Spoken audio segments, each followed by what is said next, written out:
Assalamualaikum warahmatullahi wabarakatuh. Perkenalkan, nama saya Rinda Siska Nigora, NIM A42123196, Prodi PCKR kelas B.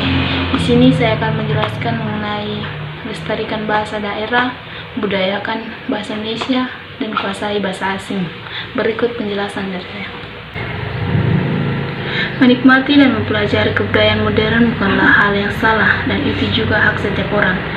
Namun, harus disikapi juga dengan norma dan etika yang sesuai di masyarakat, seperti halnya budaya berpakaian, penampilan, makanan, bahkan bahasa yang kebarat-baratan atau bahasa gaul anak zaman sekarang. Mengapa begitu?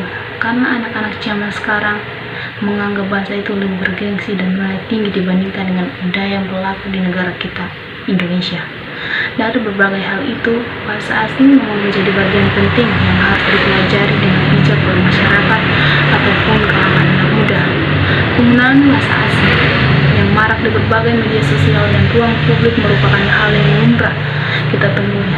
Tetapi perlu diingat bahwa keutamaan bahasa Indonesia di negara sendiri menjadi hal utama bagi setiap anak bangsa.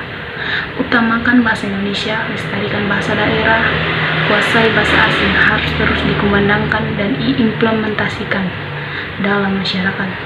Tidak hanya itu, penggunaan bahasa Indonesia juga bisa kita bawa ke kancah internasional dan bisa dijadikan bahasa internasional. Dengan adanya pelajaran bahasa asing, kita bisa mengajarkan orang-orang asing yang datang ke Indonesia untuk mempelajari bahasa Indonesia.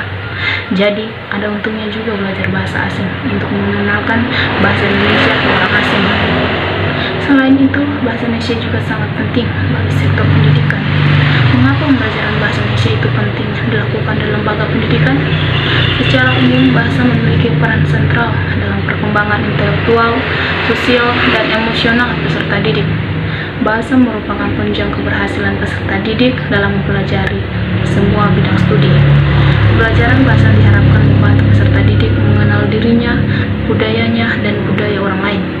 Selain itu, dengan bahasa peserta didik diharapkan mampu mengungkapkan gagasan dan perasaan berpartisipasi dalam masyarakat yang menggunakan bahasa tersebut dan menemukan serta menggunakan kemampuan analitis dan imajinatif yang ada dalam dirinya.